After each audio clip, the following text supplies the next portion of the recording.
அதிமுக சட்டமன்ற குழு தலைவராக தேர்வாகியிருக்கும் சசிகலா முதலமைச்சராக பதவியேற்பதை கடுமையாக எதிர்ப்பதாக அக்கட்சியின் மூத்த தலைவரும் முன்னாள் சபாநாயகருமான PH பாண்டியன் கூறியிருக்கிறார்.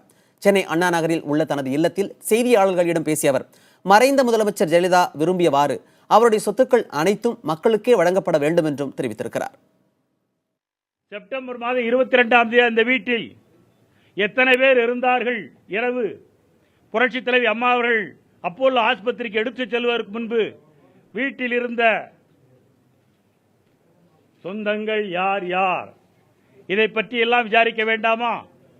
அப்போலோ ஆஸ்பத்திரியில் வேண்டுமானால் நாங்கள் பேஷண்ட் ரைட் டு பிரைவசியை நாங்கள் வயலேட் பண்ணலாம், முடியாது என்று சொல்லலாம். ஆனால் வீட்டில் நடந்த விவகாரத்திற்கு nobody can take this defense. எனவே அந்த விசாரணை முழுமையாக வேண்டும். ஆரம்ப நிலையில் என்ன என்று பார்க்க வேண்டும். எனவே அந்த விவகாரத்தில் அப்போலோ ஆஸ்பத்திரியின் இந்த அங்கே போய் சேர்வதற்கு முன் நடைபெற்ற இந்த விவகாரத்தை விசாரிக்க வேண்டும். புரட்சித் தலைவி அம்மா அவர்கள் மறைந்து 20 நாட்களுக்குள் நான் ஜெனரல் செக்ரட்டரி ஆக வேண்டும், நான் முதலமைச்சராக வேண்டும். இதுதான் contact of the person before and after the unnatural death of our leader. எனவே இப்பேற்பட்டவர்கள் பொதுச் செயலாளராக ஆக முடியாது.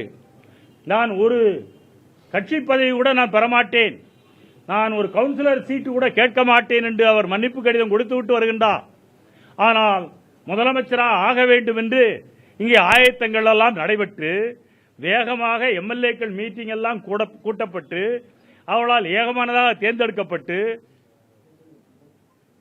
ஏதோ புரட்சித் தலைவி அம்மாவுடைய அருளால், புரட்சித் தலைவி அம்மாவுடைய ஆன்மாவின் வேண்டுகோளால், புரட்சித் தலைவி எம்ஜிஆரின் அருளால் வேண்டுகோளால் நேற்றைய தினம் அது தடுக்கப்பட்டு இருக்கிறது.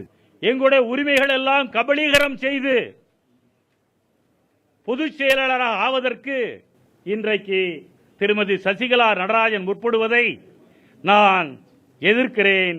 1996ஆம் ஆண்டு புரட்சித் தலைவி அம்மா அவர்கள் சிறைச்சாலையில் இருந்து விடுதலை செய்யப்பட்டு வந்தபொழுது தலைமைச் கழகத்தில் இதேபோல மாபெரும் செய்தியாளர் சந்திப்பு வைத்தார். அன்றைக்கு அவர் என்னை கட்சியின் சட்ட ஆலோசகராக நியமித்த நேரம் நாங்கள் எல்லாரும் இருக்கின்றோம். புரட்சித் தலைவி அம்மா அவர்கள் அந்த செய்தியாளர் கூட்டத்தில் சொன்னார், நான் உழைத்து சம்பாதித்த சொத்துக்கள் அனைத்தும் என்னுடைய நகைகளும் மக்களுக்கு போய் சேர வேண்டும், எனக்கு தேவையில்லை என்று பொதுவாகவே அன்றைக்கு அவருடைய வில்லை பிரகடனப்படுத்தி விட்டார். காரணம், நான் இதை எச்சரிக்கையாக இருக்க வேண்டும் என்பதற்காக சொல்லுகின்றேன்.